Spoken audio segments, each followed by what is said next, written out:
The meeting is now called to order. Roll call, Mr. Shapiro. All board members are present. Thank you. Please stand for the Pledge of Allegiance.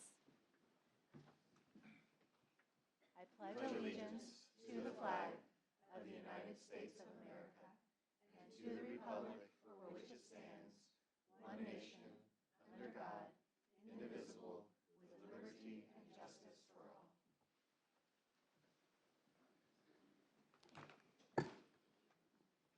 Next, I'm going to read our CCS mission statement as we do at the beginning of every board meeting. Carmel Clay Schools will provide opportunities for all students to realize their potential in an ever-changing world. First up today for our presentation, we're going to recognize our National Merit semifinalist, Dr. Ferris.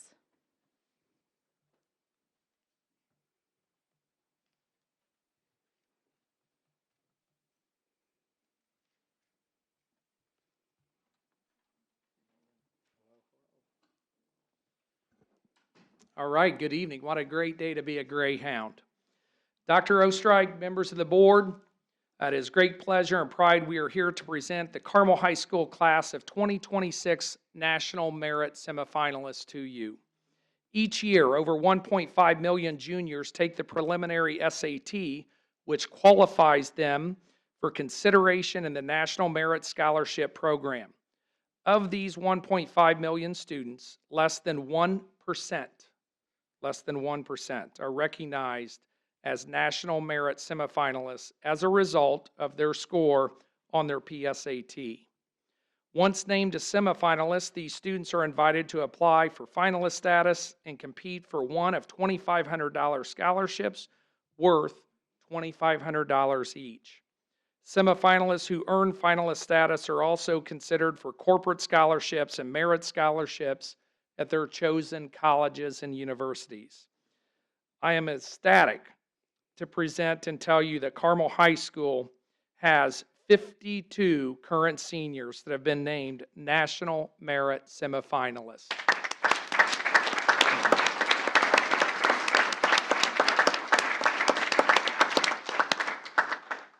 During the month of September, these 52 seniors, along with their CHS counselors, worked to complete the application for finalist consideration. This extensive application provided more and in-depth information about these very talented and multifaceted students, including academic and extracurricular accomplishments, a student essay, and a counselor letter. These seniors will learn of their status as a finalist in late January and whether they have been awarded scholarships throughout the spring semester. At this time, I would like to invite Melinda Steffen, who I'll just add, phenomenal staff member at Carmel High School, wonderful resource, does so much behind the scenes for this event, other events, and for our kids. And I attest to that not only as your principal, but as a father as well. She's phenomenal. And Melinda's going to share and present the class of 2026 Carmel High School National Merit semifinalists. Melinda. Thank you, Dr. Ferris. Yeah, every year, I think it's my 13th year that I have shepherded our National Merit semifinalists through this process, and every year I never cease to be amazed. You guys are amazing students that do amazing things, and I do look at your applications to make sure everything looks good and ready to send before they're submitted, and wow. So, Dr. O and school board members, please allow me to present our 52 National Merit semifinalists to you.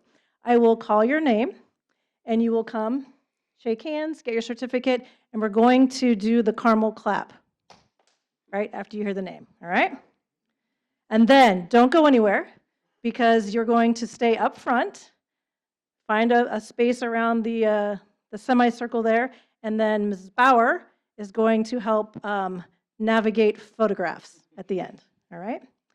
All right, so again, I present to you our National Merit semifinalists. Laksh Agarwal.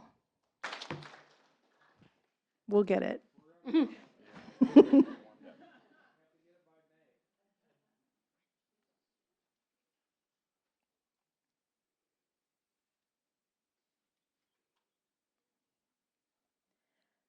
Shayan Amin.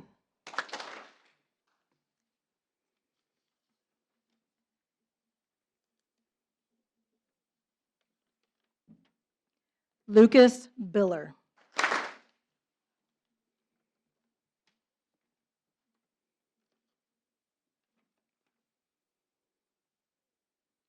Luke Boyce.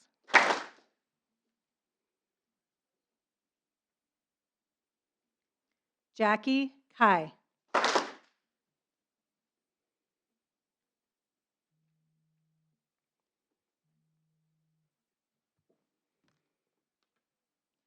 Daniel Kraft.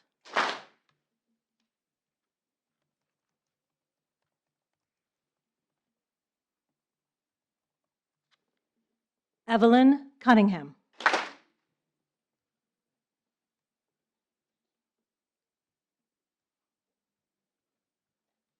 Benjamin Da Silva.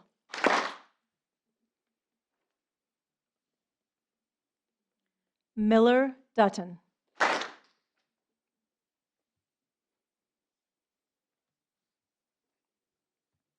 Jessica Flowers.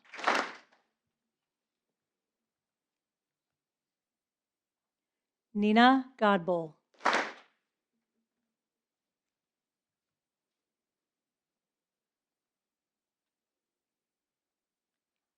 Arya Goyle.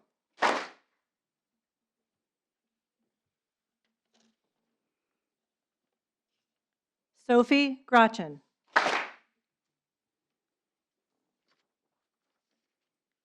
Gerald Hahn.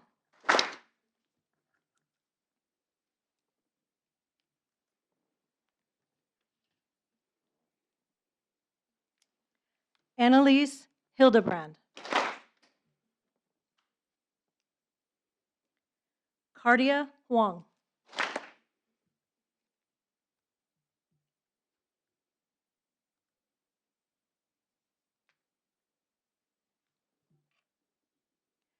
Kate Jentz.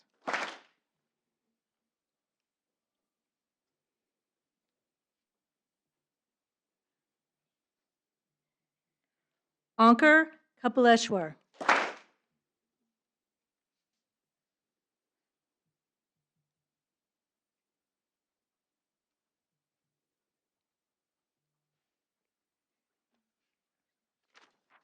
Elijah Kim.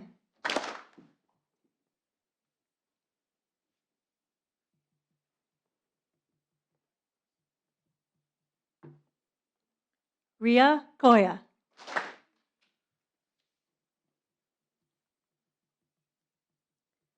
Georgia Krabel.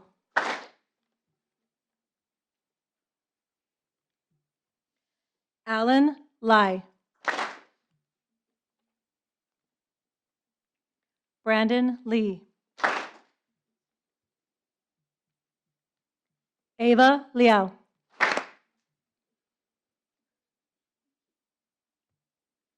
Jackson Miller.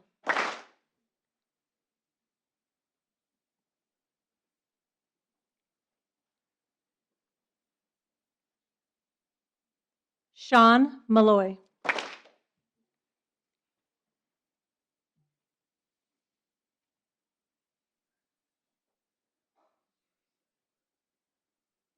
Mira Nuthaki.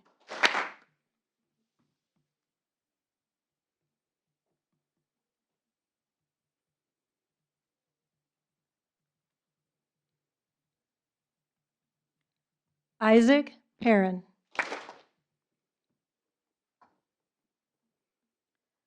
Sarah Pike.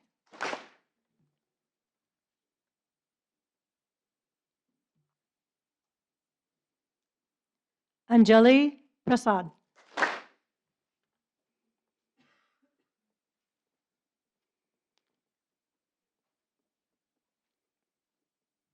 Samuel Pugh.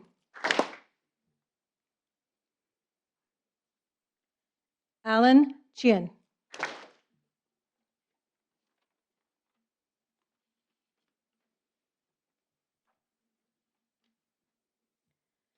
Disha Rupesh.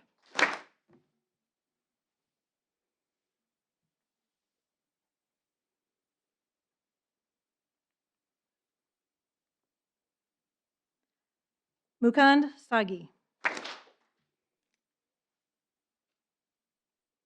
Allison Shen.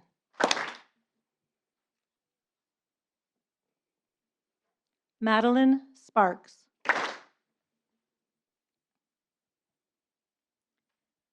Kaya Starnino.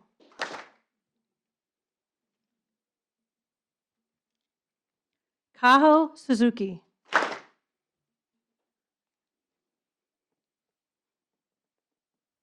Zoya Said.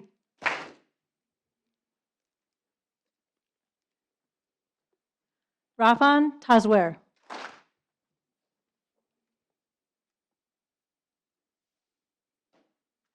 Lillian Tenenhouse. Ivy Way.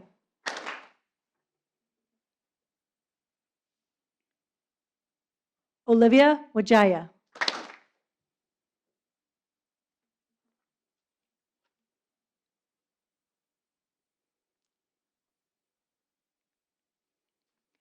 Yunwei Shia.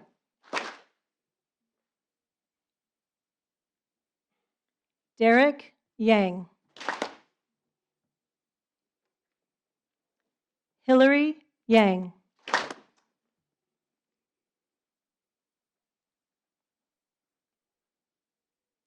Raymond Yang.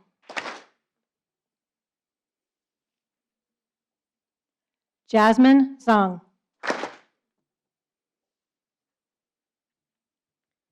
Erica Zhao.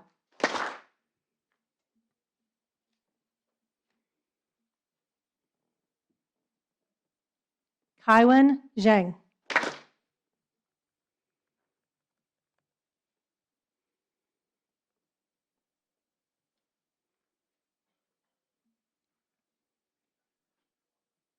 Rachel Zhou.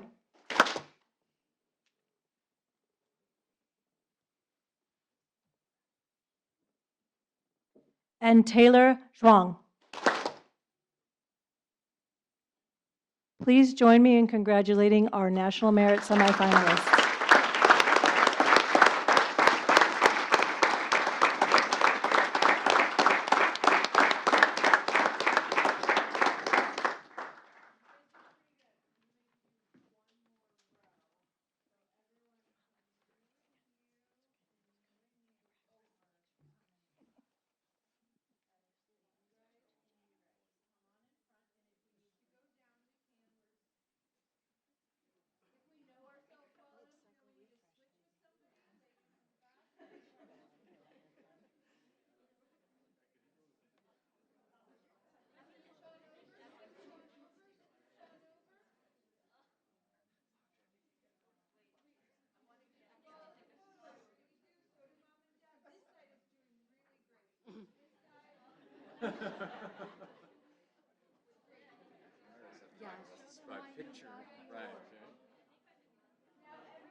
They're getting replaced. In January. Is it twice a year?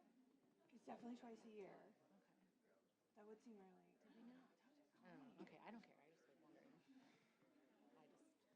That's in the weeds. I don't really care. I just wondered. You know, I mean, they must be getting replaced. Yeah. Or, no, duh. This was the first time, right? Because they just now would have done the art. So I bet what was up there was last year. That makes more sense. They had to get that skill. Those kindergartners weren't ready on day one. We didn't want what they had to offer. We had to wait for some perspective to kick.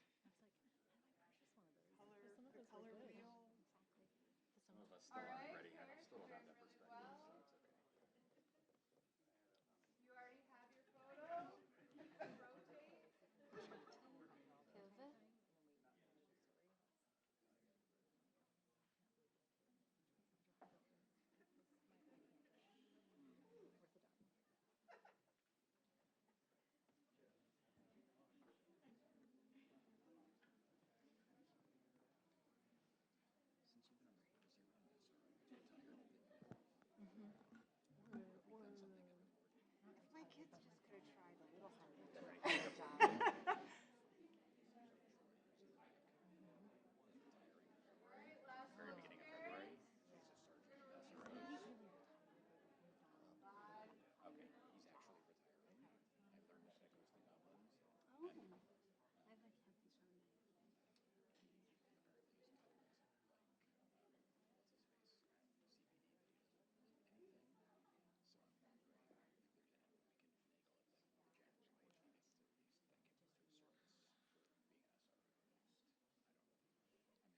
And let's give our National Merit semifinalists one final round of applause. Congratulations. Before you all go, real quick, before you all go, I need my violinist to come back up to the front here. Thank you very much. Right up here to the front. See, I know you're an orchestra. Students, let's give your parents and family a round of applause for all of their support of you and everything they do for you each and every day. Congratulations, parents. All right, President Coquet, is it all right at this time if we take a small break? Students, while you're welcome to stay with us throughout the rest of the board meeting, I imagine that this prestigious group in front of us may want to get home and do a little studying tonight. So we'll take a final break, and thank you again. Congratulations.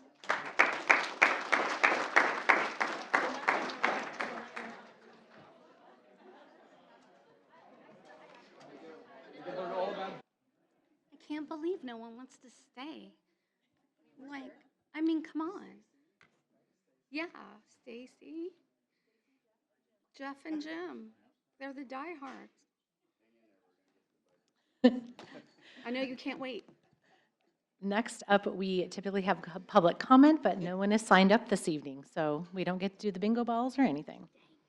So after that, we have our consent portion of our agenda, and the consent items tonight include the personnel report, the hiring of Amy Clark as a special ed resource IA, claims, payroll, gift applications, and the minutes for the September 8th, 2025 workshop session, the September 23rd, 2025 regular session, and the October 3rd, 2025 special session school board meetings. And to remind the audience, this consent part, we lump a lot of our business items together so that we can consider them in one motion, just pretty much for efficiency of time. But we as a board do have access to all of the information ahead of time to see, again, what are the personnel reports, the different hiring claims, payroll, and gift applications. Do I have a motion to approve the items on the consent agenda? Madam President, I move to approve items 4.2 through 4.9 as a group on the consent agenda. Thank you. Do I have a second? Second. Thank you, John. Any discussion on these consent items? Madam President, I just wanted to note that we are moving our meetings to Wednesdays starting next year, so just wanted to highlight that for the public. And I believe we will be discussing that a little bit later on today, so we can go Whoops, into sorry. more. No, that's okay. No, you're perfectly fine. It's the more we can say it, I think that, well, yeah, now the cat's out of the bag. But we will be discussing that a little bit later. Seeing that there's no discussion, we'll take a vote. All those in favor signify by saying aye. Aye. Aye. Motion carries. Next up are our action items, and we are going to first talk about our 2026 budgets, capital project plan, and bus replacement plan. Mr. McMichael. Thank you. These budgets and plans were first presented to the board on September the 8th. After that, we advertised and held a public hearing to give opportunity for public comment on the 14th of October. This is the third and final step for the board to approve a budget. Once it's approved by you, then it goes to the state for the DLGF to approve it, and ultimately they have to approve it, which they will, simply because as long as you aren't trying to spend money you don't have, it's not a problem. And then they'll make that approval prior to January 1st when it becomes effective. So that's kind of the routine. Thank you. May I have a motion to approve the adoption of action item 5.1, which is the 2026 budgets, capital projects, and bus replacement plan? Madam President, I move to adopt the 2026 budgets, capital projects plan, and bus replacement plan. Thank you. May I have a second? Thank you, Greg. And now any discussion? So again, the motion on the table is action item 5.1, the 2026 budgets, capital projects, and bus replacement plan. Any discussion?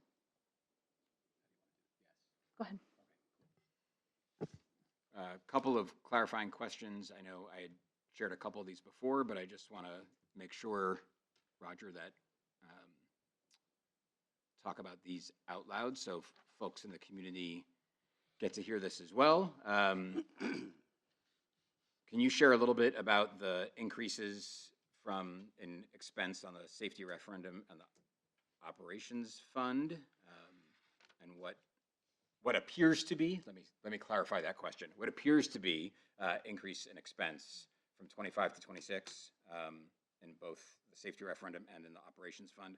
I have other questions, so I'm going to go one Yeah, at a time. as you know, we answered those questions. I'm not completely remembering what the answer was, but near as I remember is that in the safety referendum, I know there was a comparison of like SRO officers, for example. And so one of the challenges is when you compare the current year budget to the next year's budget, it's not that the cost went down, it's that most likely the 25 budget was understated. Particularly on something like that where the police officers may not have received their raise at the time, or we may have underestimated what it was going to be. So there's things like that can happen. The other possibility is that oftentimes there's coding changes, some of which usually they're required by the state. They make a decision to change the coding. So you can see things that it was zero this year, and then it's a number next year. Now, in 26, and because of the curricular materials now coming out of the education fund as opposed to a separate fund, that's essentially a new expense that we didn't know about when we built the 25 budget. And so that's an example to where now there's going to be an expense there, and it's a significant expense. It's about $2.5 million a year, or at least that's what we receive, and the amount varies. And so those are the kinds of things that can cause to give you maybe the wrong impression as to whether there's an increase or a decrease. It's probably, I generally compare the year prior to where you're comparing actual to a budget. You have some of those same problems, but sometimes if you see actual, and even actuals, with actual, it's actually what you wrote checks for. So you could be paying something in that year that was carried over from December, whereas with the budget, when we get to December, it's like outstanding checks. We have purchase orders, so we have encumbrances out there, but they're not going to show up as an expense until the following year, even though they were charged the current year.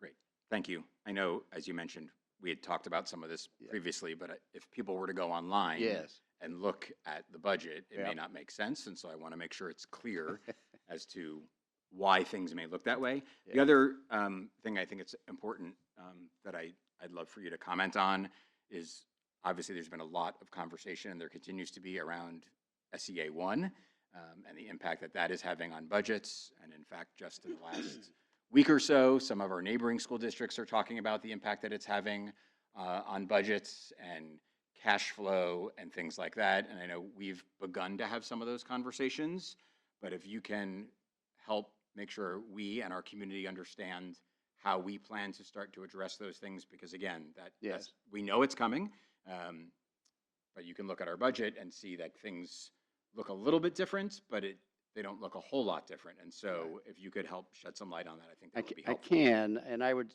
comment on the state formula, which is larger than the Senate Bill 1 as far, depending on which fund you're talking about.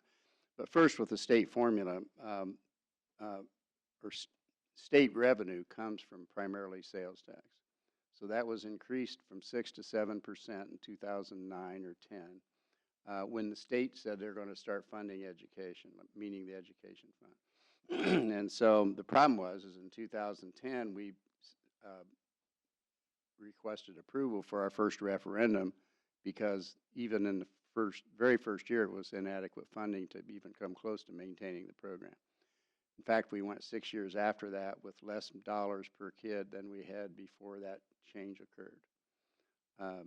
Since then, and especially this last session, the estimate that I saw was voucher program is about $670 million. So if we just, million kids in Indiana roughly.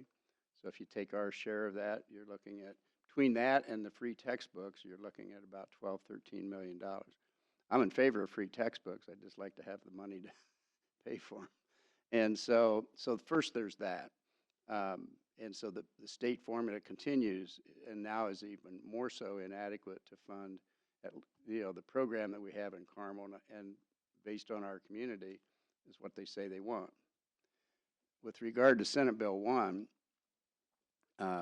going forward, we've typically talked about tax rate, and we know that because it's a level tax rate doesn't mean the amount of money we get is the same, because until now, the assessed value, the tax rate was fixed, but the AV would go up typically with the value. And we talk about your household, but there's also businesses and so forth, which is where large monies come from. But all of that appreciates, and thus it provided a natural kind of increase. And most of the time for Carmel, that was about 4%. And when we were growing, it was a little bit more because you kept adding value to the, as growth occurred. But that's now changed with Senate Bill 1. There's several things, but two of the major things is every taxpayer will get a $300 credit, and which means at whatever your tax bill is, it'll be minus $300. And so for Carmel, to put that in perspective, that's a $3 million loss. So credit to the taxpayer is a loss to the government unit. And in addition to that, you're taxed on net assessed value. So usually you're thinking about it. I've got market value, then I get this deduction, that deduction, but these aren't that $300 is it's just a write-off. It's not just a deduction. And so now the projection for the next 6 years is that the net assessed value, in spite of the fact that it assumes that your house value will go up, the net assessed value will go down about 5% a year. And so if you've been getting 3 or 4%, and if you keep the same tax rate, you're going to get 5% less. So that's a 9 or 10% swing. So that's kind of the issue, and everybody's talking about it.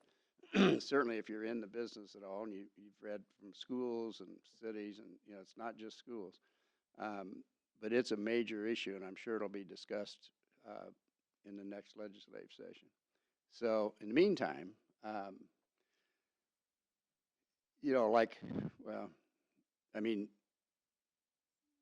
we have a slight deficit. I say slight as compared to others that I've seen. Ours looks pretty good, but we have to address it, whether it's big or little, and we certainly intend to. And what we're planning on doing is within the next couple of weeks or so to put a group of us together. Several of us would be sitting here at the table, as well as other input. And by March, we need to be prepared to make recommendations to the school board, because we can study all this, but you have to vote. And so and I say March because you'll need a little time to think about it as well. And then, but if there's cuts to be made in certified staff, a teacher, for example, their contract renews if you don't non-renew it by May. And so I think you might go to July, but in fairness, you'd give them a certain amount of notice. So that's kind of the time frame between very soon and through the kind of through that process by March. And the two major things will be, because it's, you know, it's big numbers, but it's kind of basic math, and that is we either have to make meaningful, significant cuts, which is meaningful, significant, less services to children, or we have to get more money, or both. Can be certainly a combination. And so, which is why we have a referendum, because we didn't have enough money, haven't had for the last, you know, since 2010. So that's the kind of the topic of discussion. But as you could imagine, if you ask somebody, what do you think we could cut? If you ask 10 people, there'd be 10 different answers. And so anyhow, that's the process that we plan to go through.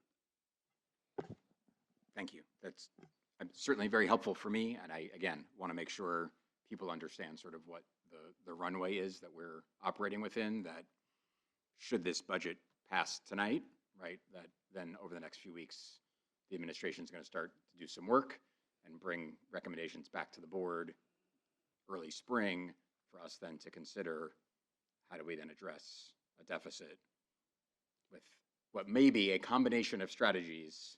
Yes. So great, thank you. Those are my questions for now.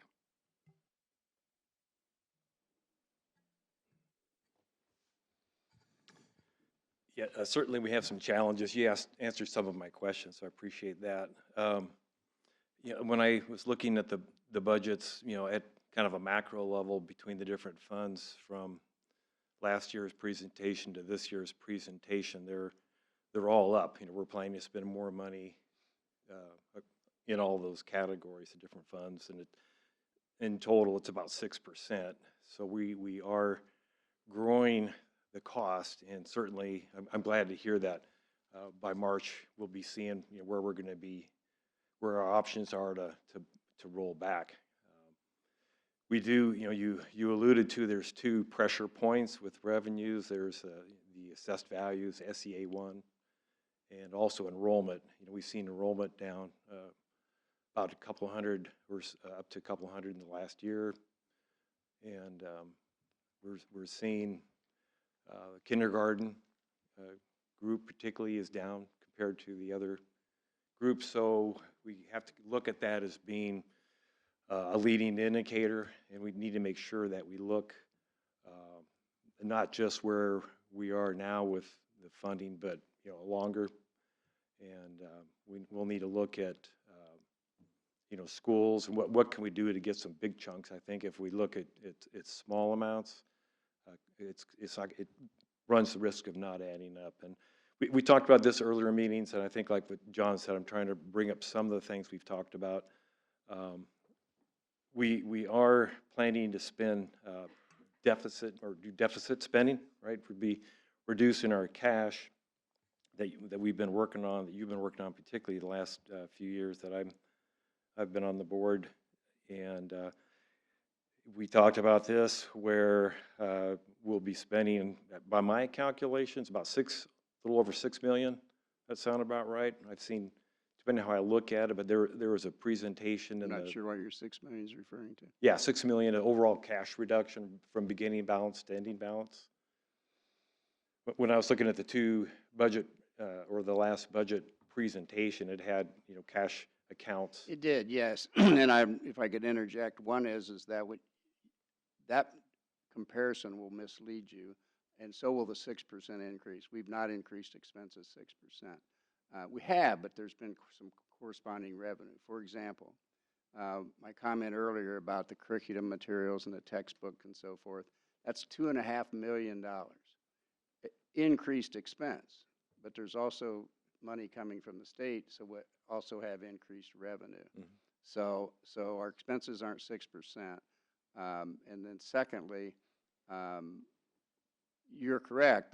There was the cash, but the first cash balance that you're referring to on the budget had gone up, and then now it's coming back down, which can happen as well. In part because, again, this year, we ordered $1.5 million worth of textbooks. I'm sorry, we closed out a textbook fund at the requirement of the state. That was $1.5 million. Then we ordered $1.3 million of textbooks, and we'll start getting money. We have started getting money from the state for the books that we ordered, but it comes 1/12. It started in July, and so by December, we've only got half of it, but we bought the books for the whole year, if you can follow that. So those are a couple complications. The budget's a little more complicated than that, but I point those out as being understandable, and so just have to be careful as to how you compare. Whatever you look at, though, the money's is tight, and it's going to get worse. Right. And the kindergarten enrollment's been down since 2012, I think. So that's not a new thing. But we've had either increased enrollment or as the larger classes go through, our net enrollment was either stable or slightly grew a little bit. But that'll change too over time, which we either we know or our demographer at least projected that. Right.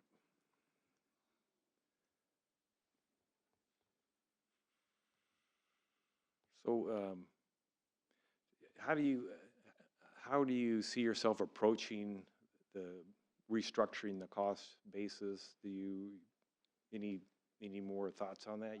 I have my own thoughts, but I want to make it clear they're just mine, and I don't get a vote, and I'm not your superintendent. So, but I don't mind sharing with you that from my perspective, the state legislature and the governor decided that taxes needed to be lowered, and in a community that's approved raising their taxes at about a 70% approval rating, I don't think that's something a majority of our voters, at least. I know they didn't ask for it, and I'm not sure they would have, that they would have even considered lowering it. So, my 2 cents were, I would like to see if they'd considered kind of giving back what they otherwise saved, because that's when the issue started. And so, secondly, I think if we make major cuts, then and I've seen this more than once, but when you make major cuts, then somebody has to decide what's the lowest priority, what are you going to cut? And you can spend a year arguing about that. And I don't think we're doing anything that's not worthwhile. If I did, I wouldn't be doing it, or I'd be recommending we stop doing it. Now, I certainly don't know everything about curriculum and all that, but I've been places that aren't that efficient. So I'm not saying that doesn't happen in bureaucracies, because it does. But I think we have to be very careful of reacting to statutes that are enacted by well-meaning people, but honestly, they don't necessarily know what the outcome's going to be. They're going to hear about it next session, I'm sure. So I think we have to be very careful about cutting back. And you've just read some things in the current and so forth here recently where, and most of the conversations that I'm in with my peers, it's like, well, we're not going to give a raise, we're going to cut staff, we're going to even cut salaries, and you can. Under the newer laws, you can reduce salary. It's not a raise. You can actually reduce their salary if you're in deficit financing, and they really can't do anything about it. I don't happen to think that's what we ought to do. So, but again, I don't vote. So, but that's the kind of conversation we'll have, Greg. And it's good. It will be good conversation to have. And in spite of what I said, whenever there's a difficult situation, you find something that you get a little better. Think about automobiles and efficiency and houses and insulation. When fuel prices went up, things just got a little better. And so there is that tendency. But I'm not talking about millions of dollars better. I don't know of anything that I'd put on the table that I would say, because again, the conversation tends to focus on money, but what you're really talking about is kids. So we're all here for the kids until we aren't. Do you think we'll have these conversations on regular board meetings, kind of like ongoing through the next few months, or? I was suggesting that we would have a superintendent's committee of sorts that would, people that have insight, elementary, middle school, and high school principals, for example, or somebody from the school perspective, some of,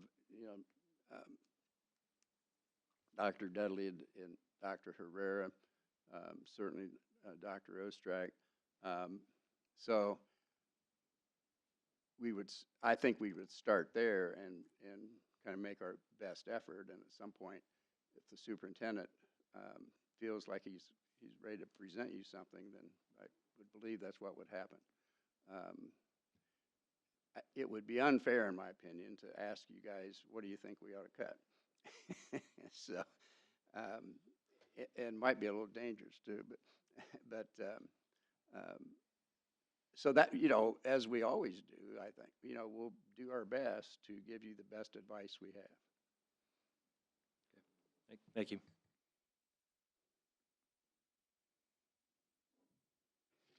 Thank you, Madam President. I just wanted to make a comment and a thank you to Mr. McMichael. You went through a lot of the reasons why this deficit spending isn't as bad in Carmel as it is in some of our surrounding districts and other places in Indiana. I think one of the other reasons it's not as bad as it could have been is some of the very responsible and fiscally conservative decisions and recommendations that you've made through the years, and this board has made, our predecessors have made over the years. I just thank you for that, that it's not worse. But as we've all said, it's coming.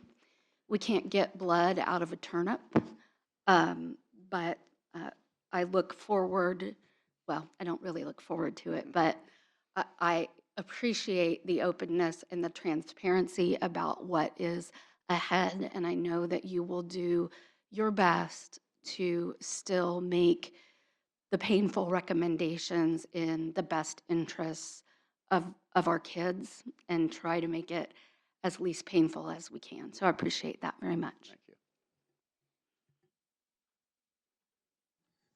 All right, thank you, everybody. Thank you for answering all our questions. We'll now take a vote on this. So again, I'm going to circle back to, this is action item 5.1, which is the 2026 budgets, capital projects, and bus replacement plan. All in favor of approving action item 5.1 signify by saying aye. Aye. Aye. Motion carries.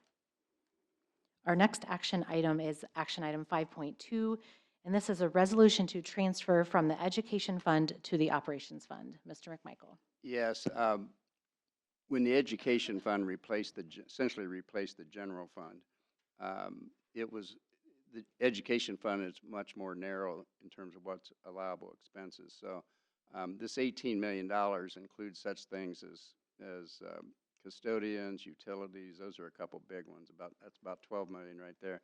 That had to be moved to the operations fund, and of course, but the state did continue, and they're still continuing to send all the money the same as they did for the general fund. So the routine is, in order to have money to pay for those expenses, you got to have the money needs to follow the expense, and that's what this is doing.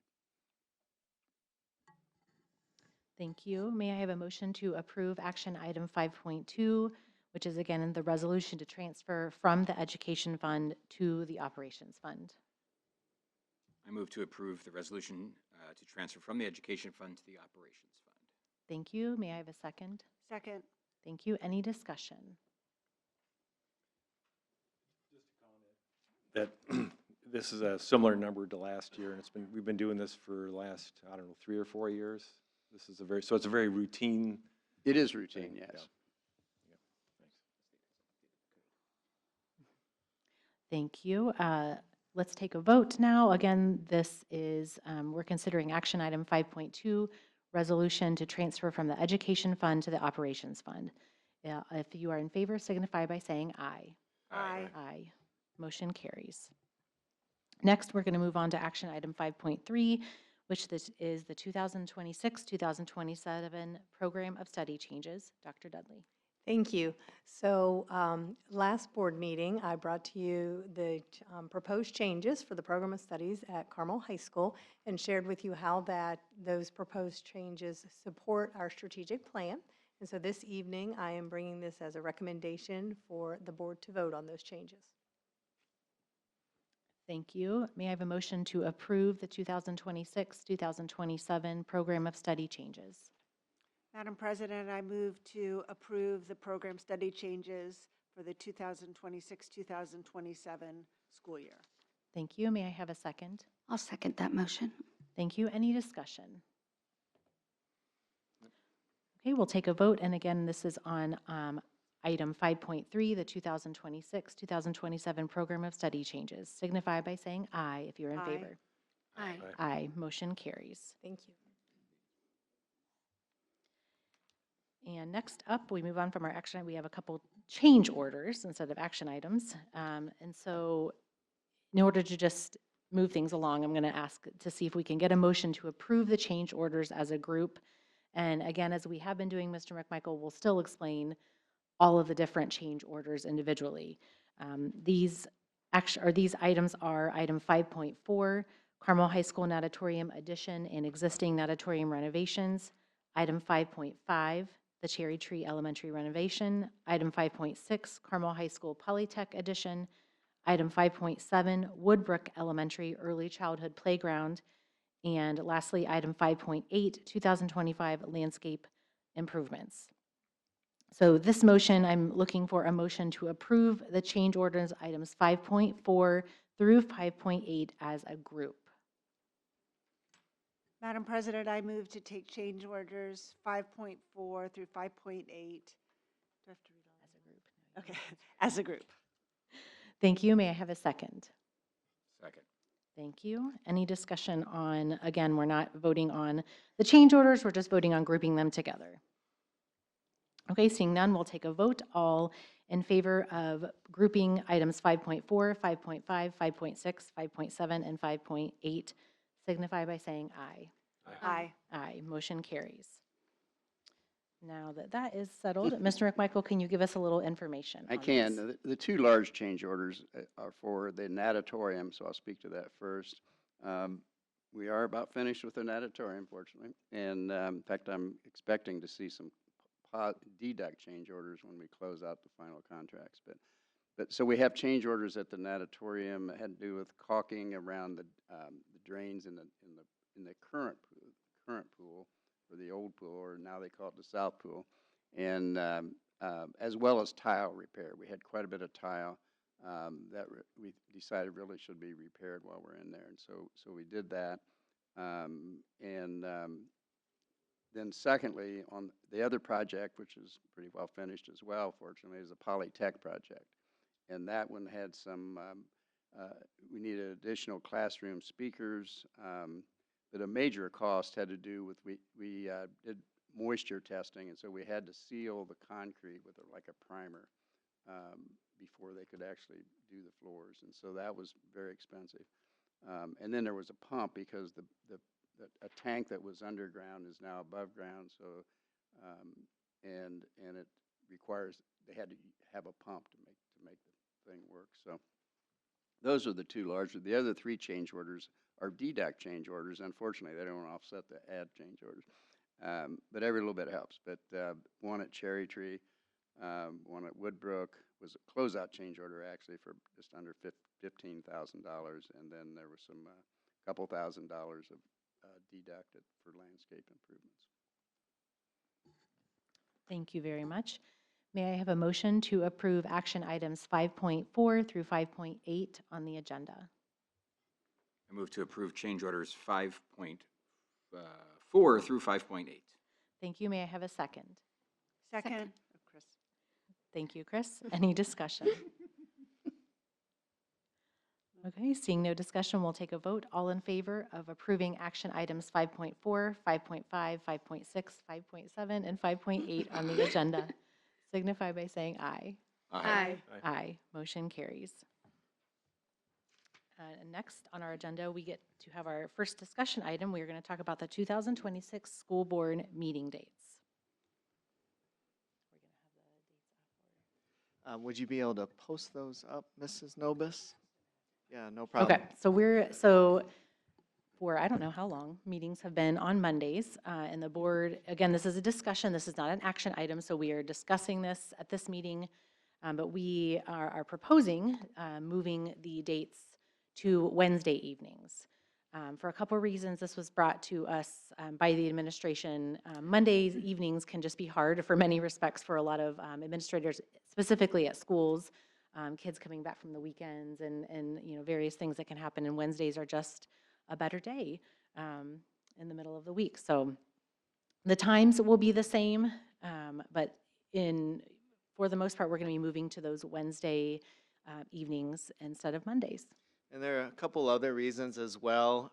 With the Wednesdays, it allows the administration to be as responsive as we can to the school board instead of over a weekend. And sometimes those questions can get lost. And so on a Monday and a Tuesday leading up to the board meeting, hopefully that allows us to be more efficient and answer the board's questions as we lead up to a Wednesday meeting. In addition to that, if you noticed our Monday meetings that we've had, typically, we have 1, 2, maybe 3 of those meetings that are on Tuesdays due to religious holidays. And with a Wednesday move, all of our meetings will be on Wednesdays. And so we avoid some of those religious holidays as well, which I think is advantageous to all of us, knowing that every single board meeting will be on a Wednesday and we don't have those Monday, Tuesday changes any longer. So that's also, I see that as a positive. I agree. I think currently the board receives the agenda for our Monday meetings on Wednesday evening, but for a lot of us, by the time we get a chance to think about and ask questions, it's Friday or over the weekend, whereas this will, we will be able to, come in on Monday and Tuesday and even Wednesday morning and have those discussions. And I was just going to apologize and also note that I probably would be less likely to get confused about where this is on the agenda that I read last week. I don't know why I had in my head that it was under consent. I did. I swear I did. But my brain will be much better functioning on Wednesdays than Mondays. But since we're just discussing this, if anybody out there publicly knows why Wednesdays might be a problem, let us know. But I think it makes a lot of sense. And for us as the board, it has seemed to make sense to, to kind of listen to the administrators, and I agree for a lot of reasons. I think Wednesday will be a better day. You've already started your week. Did any other board members have any part of that discussion? And just as a historical recollection, this is not the first time that we have changed our meeting times or dates based on feedback from the administration and staff.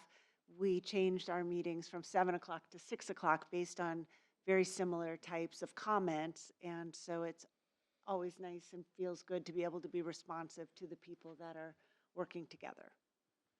And I just wanted to add, I appreciate the board's consideration of this item moving forward, starting in January, should this pass at our next meeting. So thank you very much for your consideration. Great, thank you, everybody. Our next discussion item is the first reading of policy 7510, use of school facilities. Dr. Dudley. Yes, thank you. So this evening, I bring to you a draft policy of the use of school facilities, and this policy allows us to have the facilities, our school facilities, used in the evening, on the weekend, for other organizations within Carmel. In the past, you had to be within Carmel, and it had to be the majority of the students needed to be Carmel students in order to use the facilities for the organization. This policy does make a change where it's allowing the board to charge rent for organizations that may not be specific for student organizations, such as adult organizations, or for organizations that reside outside of Carmel or who do not have a facility within Carmel. And so it allows the board to charge rent to those outside entities. And Mr. McMichael brought these changes to us a while back for those changes, so questions, he can help answer some of those. I would add a little bit that essentially the change is, as was noted, is for organizations outside of Carmel, which means they don't have a facility here, which means they're not paying Carmel taxes. And so, so the intent is that they can use a facility like an auditorium, for example, but they have to pay for it, and they're paying more of a market rate, you might say, and it's recognized that it's the highest rate. And so we started years ago. We only made schools available to not-for-profit groups, and then years ago we added for-profit, but always still in Carmel. And this takes it one more step to be outside of Carmel, and so that's really the change to the policy. Any questions? It's a two-part. How are the market rates determined? And I believe I saw that they were per hour. Was that correct? Yes. Because the numbers seemed rather low, but if they were per hour, then I would imagine. Oh, yeah, it's became per more. hour, and you're talking about an auditorium, if they're in there for 2 or 3 hours, and if it was a dance club, for example, they might be practicing and do all kinds of things, but and there's some adjustments for that, but it's usually several hours, and the larger the group, the more like it, because there's also time, we have to have time, and they're charged for custodial, and to clean up, before, during, and then after, so you have that expense. So the hourly rate is generally for the facility itself, and then add on utilities, add on any costs, like if using the auditorium, and depending on what if you're not in front of the curtain, you also have to pay for an auditorium director to be there to manage the lights and sound and all that kind of stuff. Just wondered, though, I am in a similar business of Yes. renting a facility. So how were those fees, how do we know that they're fair market rate, or how did we come up with that? Because we certainly don't want to undercharge, because we have Right. beautiful state-of-the-art facilities, and we don't want them to. Well, I came up with them, so Okay. what's that tell You're you? pretty savvy. But, to answer your question, I did try to do some assessment of other places, including like the Palladium. Well, our facilities are nice, but they're not the Palladium. And as well as other school districts that particularly our neighbors and so forth, have similar facilities. Not very many school districts have auditoriums at a middle school, and they're very popular, as you can imagine. And then at the Palladium, as I recall, the Palladium is, has a set of fees, but then the other facility that they have, the much smaller facility, is of course less. And but that one is you can't really make much of a comparison there. There are some schools that also there are other schools that have like large auditoriums, but they're renting to like,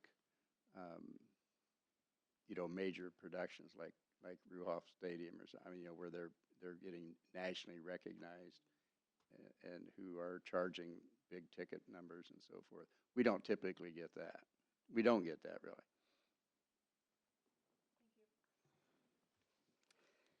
Thank you, Madam President. Mr. McMichael, we talked about this as well, and just to be clear, and I apologize if this was already said, but I didn't hear it. So those rates are in an administrative guideline, is that correct? Yes. Okay, so that is a separate thing that can be updated from time to time. And it is. And it is to reflect, even, as time goes on, Yeah, more labor current costs and all that. costs. Perfect, thank you. And just a quick question, do we get much demand for that? Well, it's kind of a relative question, but as I said, the facilities that are rented the most frequently would be middle school auditoriums. The high school is rarely available, or they'd like to use that too. But middle school auditoriums will get cafeterias like a homeowners association. Of course, we always have supported Boy Scouts and Girl Scouts, and where it was mentioned, but if it's a child organization like Boy Scouts, they're not going to, they won't pay rent, and, you know, they're not going to come from Marion County to bring the kids here. So they're, by definition, the kids are here, and usually in the same school where they're meeting. And, but those are the, and then maybe a elementary gym might come after that. We have other facilities that are available, but the frequency is much less than those 3 or 4. So it's not common, where they would be subject to the fee and that we've been talking about. Yeah, the majority of use of the school facility is, I'm going to say it starts with children, so there is no, we don't subsidize them, but there's not like rent. And so long as they're using, you know, like after school where we have custodians on duty, they'll go clean other parts of the building, and then wherever the Boy Scouts are at, they would clean that last. So there's no subsidy, there's no direct additional expense. There's some wear and tear on the building, but we really don't charge for student groups, unless it's on a weekend where we have to bring in staff. Thanks. Roger, if I recall correctly, just within the last year, we've had a couple of instances of members of the community who've reached out about facility rental, who didn't have a physical location, but they belong to organizations that, I'm going to use the term resided loosely in Carmel, but they didn't have physical location. So I'm assuming some of this update to this policy would help clarify for them the ability to use facilities within Carmel that may or may not have been youth related. I think we actually had an example of each. One was Yep. youth related. One was more of a, you know, I think it was a youth, someone in high school maybe was Yep, part of yep. a family celebration, and they were bringing people over from outside of the community. I'm just trying to recall the specifics of that email. I don't really, all of it, but I feel like we've had a couple of. We have. So I'm assuming this helps really to sort of clarify that, It make does. facilities available, Yeah. but also protects the best interest of the taxpayers and It our, does and our to the extent, facilities. because it essentially, you know, for most part, anybody could qualify. You ask about the pricing, you'll probably hear from some folks when they see the pricing, because they qualify, but they clearly pay more money. The farther you go from in Carmel, not-for-profit children, all the way up to, doesn't matter where you're from, adult, it's, you know, it's noticeably increased. We are sensitive as far as the rent part of it, except for the outside groups. Inside, you know, I think we've always had a sensitivity to the fact that they are public buildings, taxpayers have paid for them, and so we don't want to subsidize whatever the group is, but we're not seeing this as a particular opportunity to make a, you know, meaningful amount of money. We're definitely not going to subsidize. But then when it's, as I said, if you're outside of Carmel and have no direct connection, you may have a connection in terms of your participants may live in Carmel. And,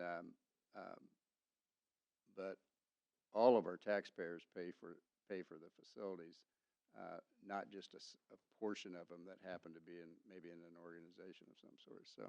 So those are the factors. It's a sensitivity to whether you pay taxes or not, and then whether you're adult versus children, and then if you're for-profit versus not-for-profit. All right, thank you for the explanations. And again, this was not an action item. This was just a discussion this evening. Next up, we have reports, and our first report is the student data report with Dr. Dudley. On Thank you. iLearn checkpoints, correct? Yes, thank you. So this evening, I'm going to share with you the changes that have taken place this year for our iLearn assessment system. And first, I want to start with how this connects with our strategic goals and our strategic plan. And so as we think about our iLearn assessment system, that definitely relates to 3 of our strategic goals under academic achievement. So the academic excellence, where accelerating student achievement and also eliminating the achievement gap, so using the data from our iLearn, that will help us to do that, as well as the systems of support, so making sure that our programs are consistent with the needs of the students. And again, that data helps us to do that. And then the instructional coherence, so implementing those high-quality, consistent instructional programs within and across all of our classrooms, as well as using this data. And it is, let me preface all of this, this is one piece of data source, and we are very data rich as far as looking at our student achievement data. We have lots of data looking at meeting the needs of our students, and this adds to that, but again, it's just one data point that we'll use throughout the year.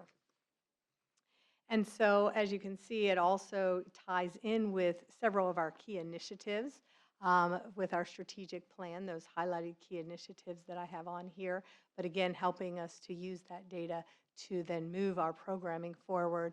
And then, of course, our performance measures, looking at that student growth and proficiency scores over our state assessments here. So you can see how this does connect with our strategic plan, as well as iLearn is a requirement. It's not a choice that we choose to do, but the state does require us to give iLearn for accountability measures for both the state and for the federal accountability measures as well.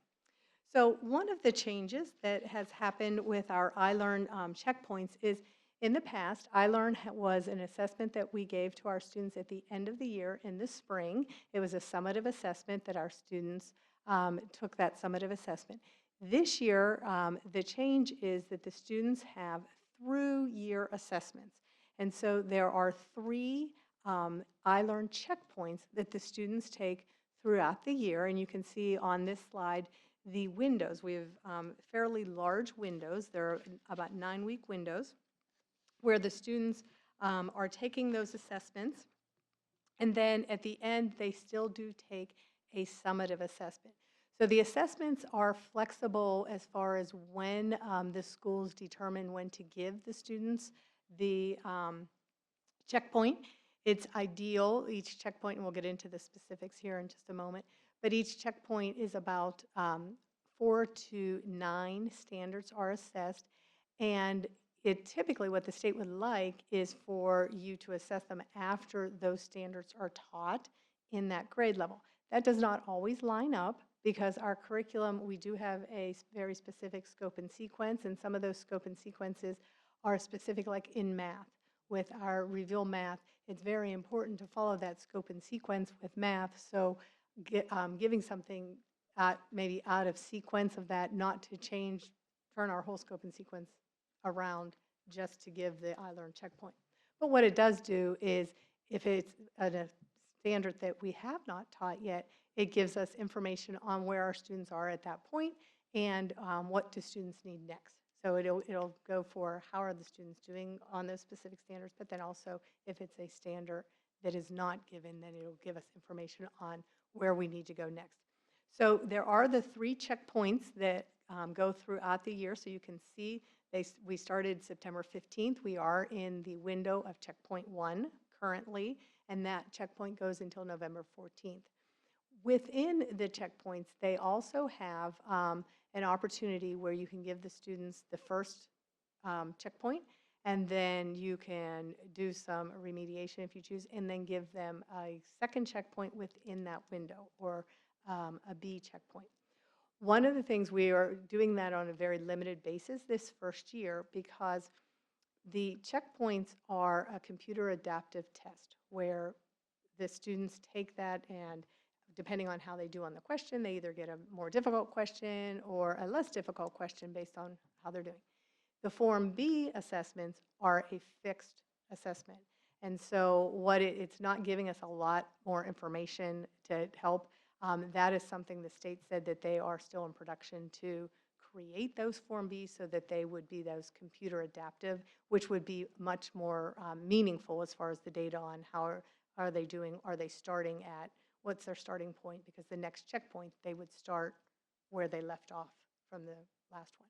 So the Form B, as the schools, many of our surrounding districts and colleagues across Indiana who piloted this last year said the Form B did not give them any more information. And so we're doing that on a very limited, because we also want to make sure we're balancing the amount of assessments that we're giving our students, that it's not taking away from the instructional time. Because as you can see, we do have quite a range of assessments going on. And then the students will still take a summative assessment in the spring, just like they have done in the past, and we'll talk about how that summative assessment will look a little bit differently.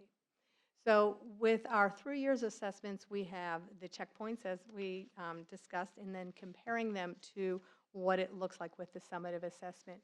So the checkpoints are assess our students in English language arts and also in math.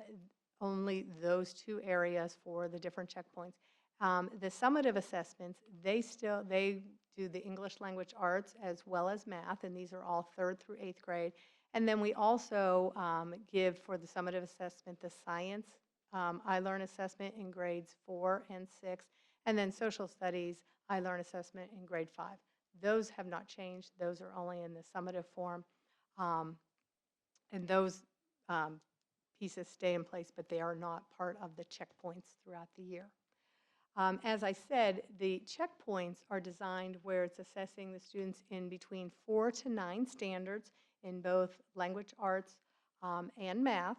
And it's designed, it has the students receive about 22 to 25 items on those checkpoints. The end of the year, or the summative assessment, it is assessing all of the standards in that grade level, and there's about 30 to 37 items that it's designed. So it is designed, we're told that it's designed that it is a shorter assessment in the spring. So it will be a different assessment from this past spring's assessment. And interestingly, I-Learn has changed over the years consistently, where it continues to change. So comparing last year's results to this year's results, they're not always comparing apples to apples. Even last year's to the year before, last year's results, they did not include some of the process standards. They did not include some of the responses, the extended responses in the scores. Like, for example, the writing, last year's scores did not include that from the year before. So we weren't even comparing apples to apples for each of those years. And this year, it'll be the same. It'll be a different summative assessment than students have had in previous years, so just to keep that in mind.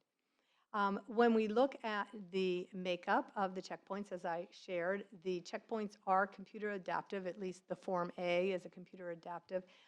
It is designed, the state is saying that students should be able to complete that assessment in between 25 to 30 minutes. So far, our experience has been more along the lines of 30 to 50 minutes. It is untimed, so students have the opportunity to spend as much time as they need in order to work on the assessments in that area. One of the things is if they don't finish it, let's say they stop testing for the day, they cannot go back to any of the assessments after 20 minutes. They cannot go back to any of the questions earlier, but they can pick up the next day on those pieces. So, but the average so far in checkpoint, it's been longer than the 25 to 35 minutes that the state says. It's been more like 30 to 50 minutes average.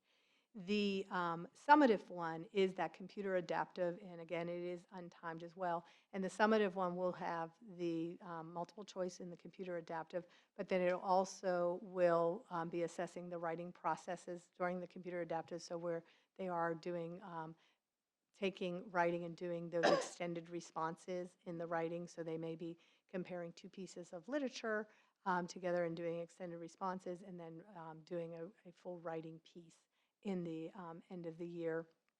And then the process extended is also, it has to be completed, the process writing has to be completed in 1 day. So it's not to say, I'm not saying it will take them a whole day to do it, hopefully it will not, but they cannot go back to it if they do not complete it in that 1 day. And that is similar just as it has been in the past for those process standards that they're completing. So the checkpoints, the whole purpose of the checkpoints is to gauge where students are with the standards.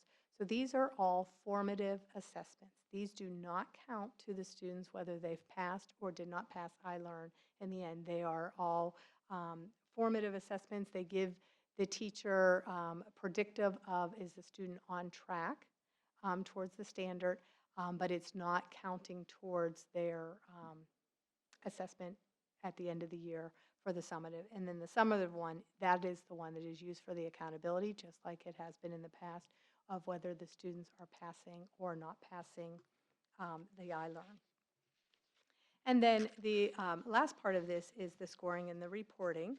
So once the window closes, the student codes will be put into our PowerSchool parent portal, where parents will have the opportunity to go in and get the unique code for their student and to be able to go in and then view their child's results for the checkpoints.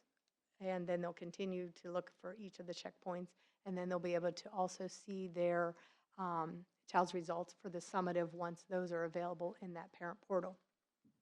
One of the things to keep in mind is the checkpoint information, once the students are taking it, it will appear in the parent portal where they'll have those codes and they'll be able to see those, but they won't be able to see, there'll be preliminary results, and they will not include the prediction on are they on track, and it will also not include the percentile, because until the window closes and you see the state percentile and the district percentile and how the students are compared to that, you have to wait until the window closes.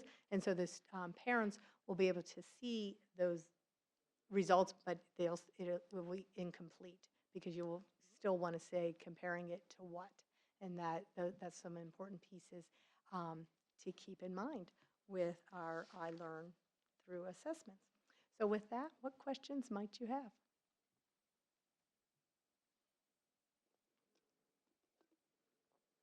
I've got a question. What's your general opinion of the changes to iLearn? So as I said, this the formative assessment in theory is great in theory because you're looking at, okay, how are we doing based on those standards? However, it's when you look at the data that you get back, the data it's 20 to 22 questions on anywhere between 4 to 9 standards. And in some cases, it's presented in a very different way than it's teaching. So if anything, this can help us to really look at the format and how the questions are asked to help us to better prepare our students to be able to take it. For example, in third grade, they assess foundational pieces. So we have foundational standards in third grade, and they're assessed on those checkpoints. When you look at the assessment frameworks, they have examples of how they might present the questions. That is very different than how we are teaching those foundational standards in our curriculum in foundations. And so this will help us to be able to better make sure we're presenting it in a way so that the students can be successful. Another piece I think that is beneficial is when we look at those assessment frameworks, you look at those academic vocabulary. So for example, on iLearn, when they're talking about math, they talk about an equation. And in some of our, in elementary school, teachers may refer to that as a number sentence. We need to make sure we're using the correct academic vocabulary, so when the students are asked to evaluate that equation, they know what we're talking about. If the teacher's only using the terms number sentence, that's not going, they may be able to evaluate it, but they may not have the correct information. So I think in those areas, it can be helpful.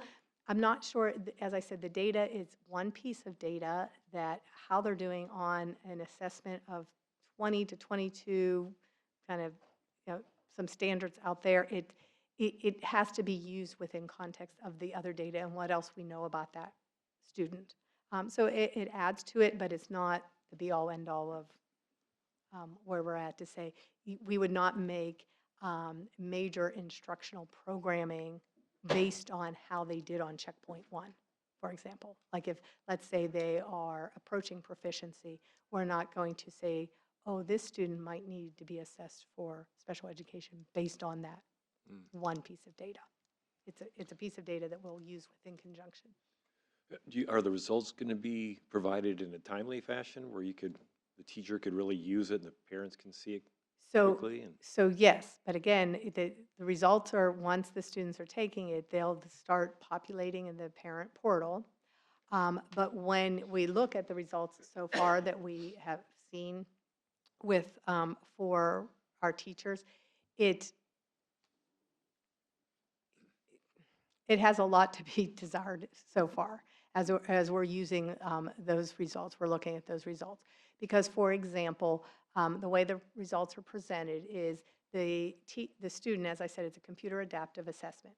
So the students receive so many below the standard questions, and then they, depending on how they do, they all start at that below at the first checkpoint, and then they move up into the approaching and at, and in some cases above standards. So as you're looking at results and comparing results, you might have a student that it says their overall score on this one set of, let's say, for example, vocabulary, is they are above benchmark in this area. And in some cases, the student didn't receive any above benchmark questions. And you're like, okay, so how did they get that? And it's all about they got the standard score.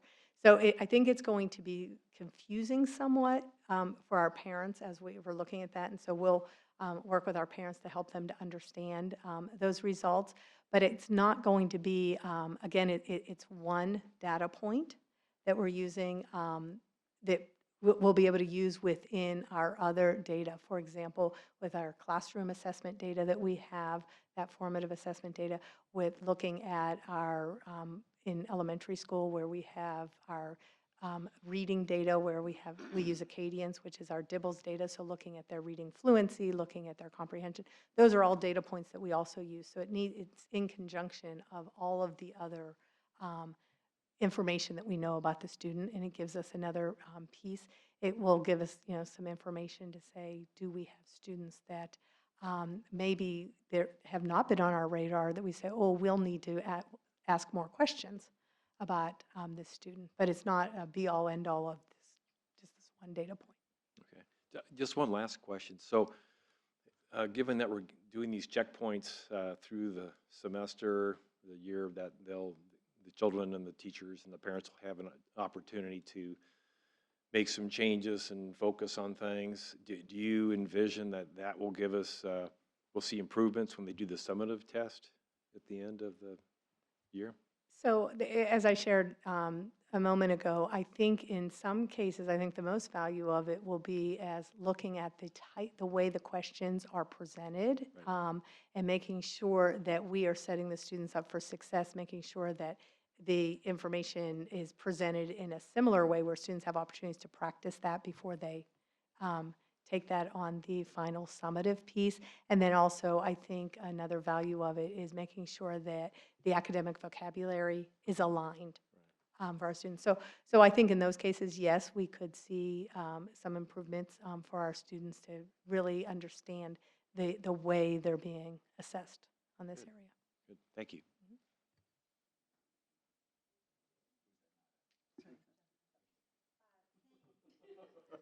Thank you. I think that this raises the much discussed question.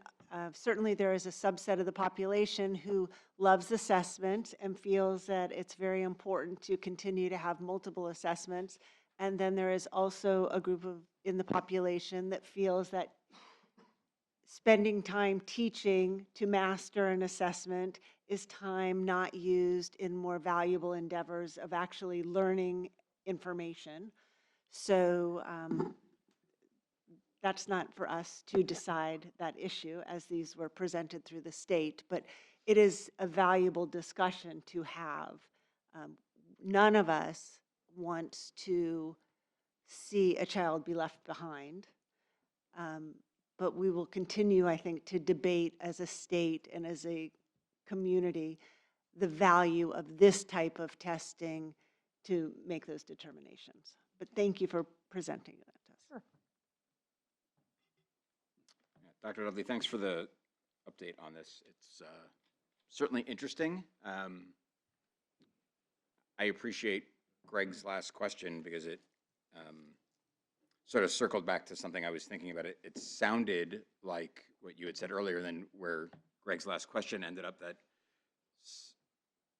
what I'm interpreting as some of what the opportunity is with these checkpoints is that we can help best prepare our students for what will be on the formative assessment in the spring as to what the questions are going to be like. So how they can potentially score better. So like, how do you take the test better, but not necessarily how are you learning better?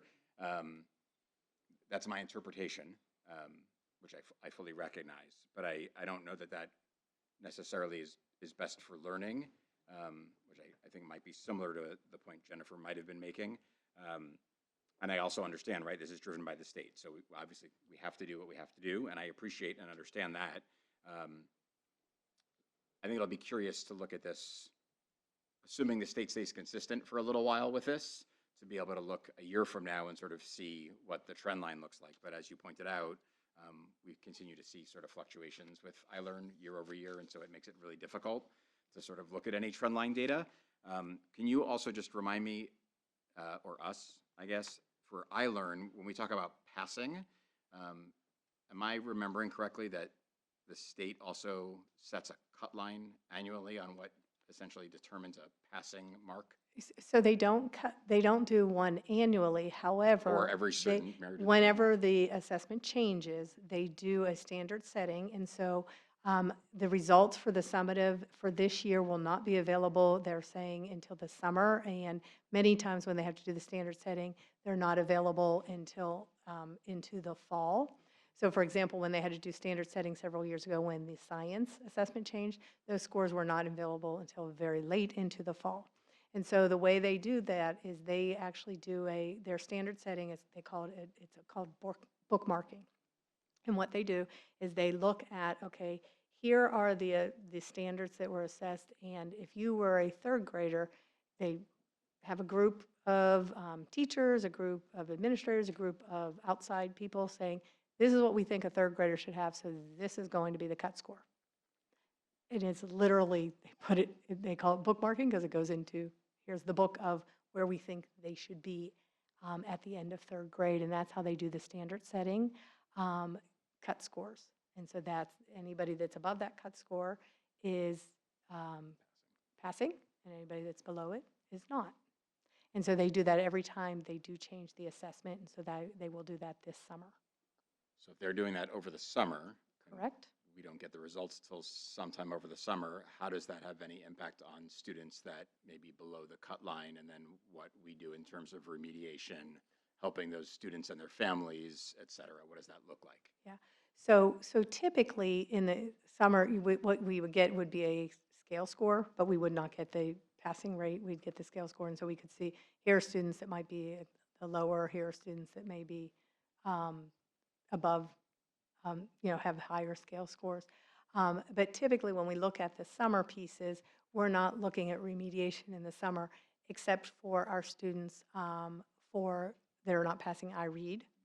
Those are and that test is not changing, that will have those results, so that for any student that we need to do remediation for, we will do that, and then we also retest them for the iRead. But typically for the iLearn, we're not doing a lot of remediation in the summertime. We're doing it along the way, and many times there's not big surprises where are they going to be at or above, standard. If we don't see a lot of big surprises there. Okay, I mean, that's good to know. I think I'm still stuck on where I started, right? Which is, if we're, for better or worse, helping prepare students for doing well on the exam, but not necessarily, we may or may not be helping them with learning the material, and then we have students that aren't making it to whatever the cut line is. How are we helping those students progress and develop as young learners to get where they need to go? Because again, getting to that cut line is all well and good, but the goal by the time they move along and get to Carmel High School, and hopefully maybe one day end up like the young people who were in front of us tonight, right, is that they become good learners and not necessarily good assessment score, Correct. assessment takers. Correct. right? And that's the piece. It's not, we are not teaching to the test. We are teaching the essential standards, and that's what our curriculum is based on. It's not teaching so that they pass that Correct. And I-learn. to be clear, I was not suggesting that we yes, are I teaching know. to the test. Yeah. But I'm focused on, my point was, I want to make sure we're focused on helping our young people learn and learn how to become better learners and not learn how to just pass a test. And learn at a very deep level, and that is, in a standardized test, that is difficult to assess. Correct.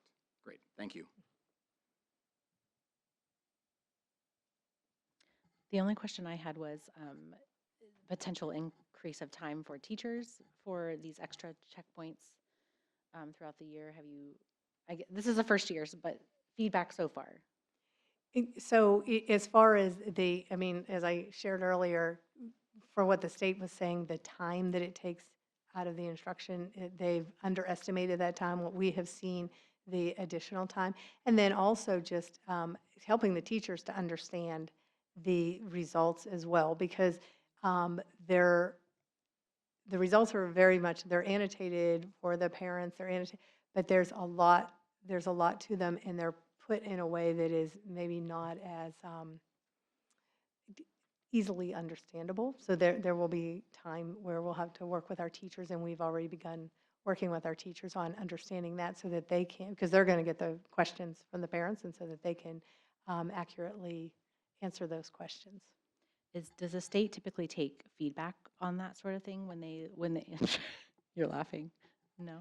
Like that, hey, it's taking longer than you said it was going to. This is taking a lot of instructional time away from our teachers. Right. That's why our teachers are here, or are in our schools, is to teach our kids, not to give them tests. And so I want to make sure that the state would understand if it's negatively affecting teacher time. Well, we share the feedback. And we do have a very strong line to our friends at the state in the assessment area. And we do share our feedback with them. I'm not sure how much they're taking it under consideration, but we are never shy at sharing that feedback to them on an ongoing basis. Okay, thank you. All right, thank you very much, Dr. Dudley. Our next report is our monthly financial report. Mr. McMichael.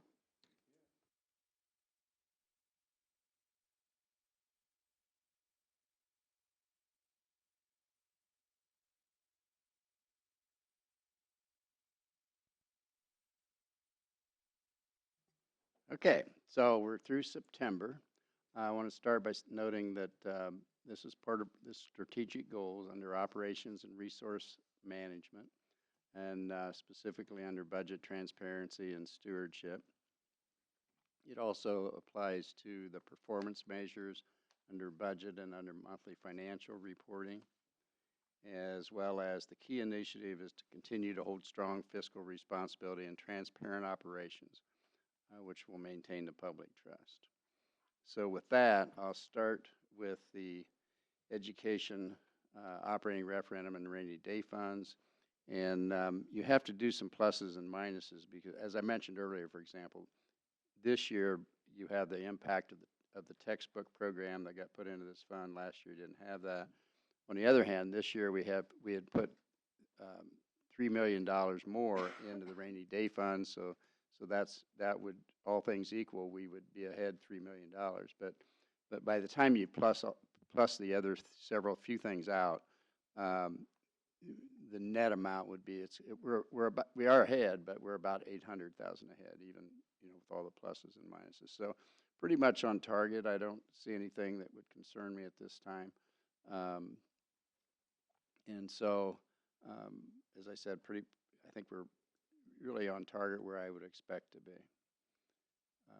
In our operations fund, last year we were down $3.5 million, keeping in mind that fund is primarily supported with property tax, so it's typical that it runs in the red until you get the tax draw twice a year, and then it comes back out.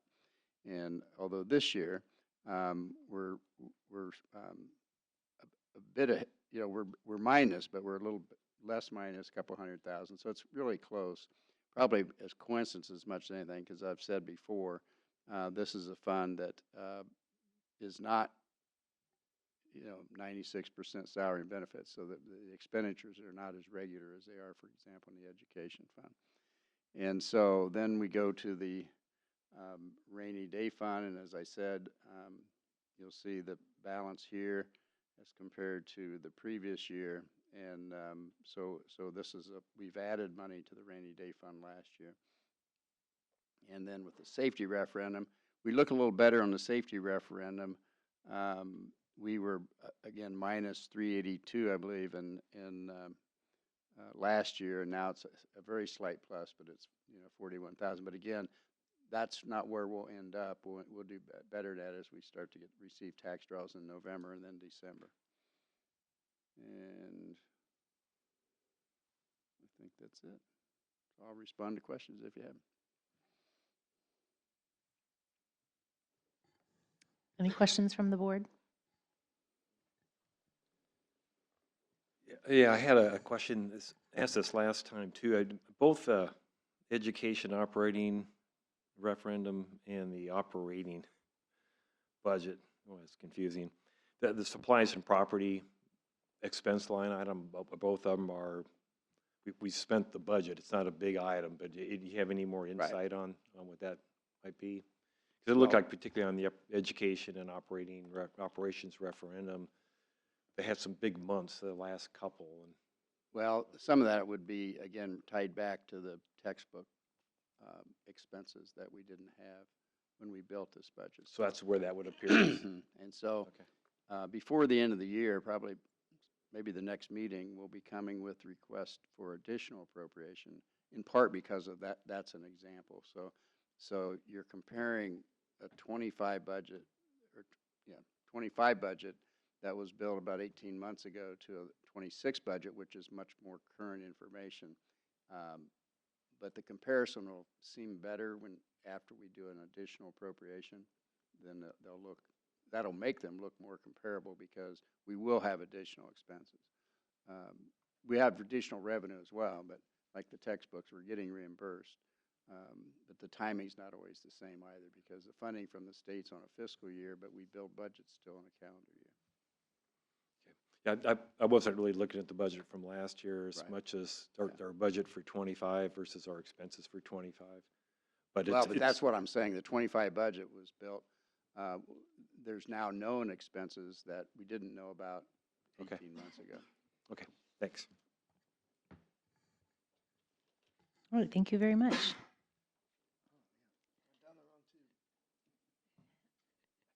Next up, we have the superintendent's report with Dr. Ostrike in just a minute. Thank you very much. Went down the wrong tube there. My apologies. It's been an extremely busy and successful fall at Carmel High School, and so just wanted to give you a couple of updates based upon my last report. The tennis team are the state champions, IHSA state champs. So last time I reported, they were headed to state and they were successful. And so we have one state championship already this fall, which is very exciting. So congratulations to the team, and they will be here at a future school board meeting so we can all recognize them together. Additionally, both our boys soccer team and our girls soccer team made it to semi-state and won this past Saturday in Martinsville. Dr. Herrera and I were down in Martinsville cheering on the Hounds, and so now they both play this Saturday at IU Indianapolis, or IUPUI, for those of us who know it as that, at Carroll Stadium, and they're both competing for a state title. First time that this has happened since 2021. We didn't bring any state championships home for those two matches, but I anticipate hopefully we'll have a different result this year. So I'll be down there on Saturday cheering them on. Both our boys and girls cross-country teams won regionals, and now we'll head to state this Saturday in Terre Haute. And so I'm going to start my day down south at Terre Haute this Saturday, and then I'll be driving back up to Indianapolis to cheer on our cross-country teams at state and then also our soccer teams at state. So it's going to be an exciting Saturday, that's for sure. And then also this weekend, our JV cheerleaders were state champions as well. in their JV cheerleading competition. And so we're very excited and proud of them. So a lot going on in Carmel High School athletics, a lot of success. This could be a record-breaking year for the number of state championships that the Hounds bring home just in the fall. Fingers crossed, we'll keep you posted. Also, marching band continues to march on, and they made the finals of the Bands of America Super Regional and finished second out of numerous bands across the Midwest. So they will now move on to Grand Nationals coming up here in a few weeks. That'll be the weekend of November 13th to the 15th. And before that, this weekend and next weekend, they'll be competing at the ISMA, the Indiana State School Music Association marching band competition. So we look forward to continued success from our marching band, and I'll have updates there. Don't forget to get your tickets for the Carmel High School Fall Theater production of Dracula. So that'll be this Thursday, Friday, and Saturday, and that'll be performed in the Black Box Theater. If you remember, we took our tour there, and you saw that space. So it'll be an intimate and close-up setting for that theater performance. So I'm excited. I'm going to be taking my mother-in-law and my wife on Thursday, so I'm looking forward to that. And then also, don't forget, this Sunday, we have our Carmel High School open house from 11 a.m. to 1 p.m. on November 2nd. Everyone is welcome in the community. Those are there in the K-8 space that are getting ready to go to high school. We'd love to see you. Those who don't have kids in the community and want to check out all the opportunities at the high school, we are going to bolster it up. Thank you to the work of Dr. Ferris and Mrs. Emily Bauer. The whole Polytechnic will be open, and you can check it out in those opportunities. We'll have our curriculum department there. Dr. Dudley will be over there as well. All of us will be there, and looking forward to engaging with the community on the wonderful opportunities available to our students in our community. In addition, a lot of our board members were there this past Saturday at the Carmel Education Foundation's Ghost and Goblins fundraiser and run. That was really exciting. Mayor Sue Finkham was our honorary starter, and she was there as well. But a great fundraiser from our Carmel Education Foundation, and the work that they do to support our classrooms, our students through grants and scholarships is just tremendous. So I'm very, very grateful. I want to thank the board tonight as well for your engagement this evening and the homework that you do and the questions that you ask ahead of time. I thought we had a great meeting tonight. Really appreciate you. Also want to especially Mr. McMichael and Dr. Dudley for all of your work this evening and presentations, especially those I Learned checkpoints. That would be amazing for all of our parents to take a look at that presentation this evening because that is new and something that's coming up, and how you read all of those pieces. And so I know I had Dr. Dudley on In the Know with Dr. O, and we talked a little bit about that on the radio show, but the presentation tonight was fantastic, and so I appreciate both of you this evening, so thank you, as well as the work of the board, so thank you very much. Finally, the bell ringer, in addition to our 52 National Merit semifinalists that we're very proud of, and their families and their teachers and our community, Carmel High School celebrates 219 students who earned the AP Capstone Diploma. And this recognition certainly reflects our school's commitment to academic excellence, as well as preparing our students for well beyond high school with that rigorous coursework. It is a project-based, as I said, rigorous program, and challenges students to develop research, critical thinking, collaboration, and presentation skills. And so students complete the program, they engage in multi-year scholarly research and demonstrate mastery in AP Seminar, AP Research, and 4 additional advanced placement courses of their choice. And so this recognition follows the 211 students that we recognized last year who received the AP Capstone Diploma at Carmel High School, continuing a tradition of strong academic excellence.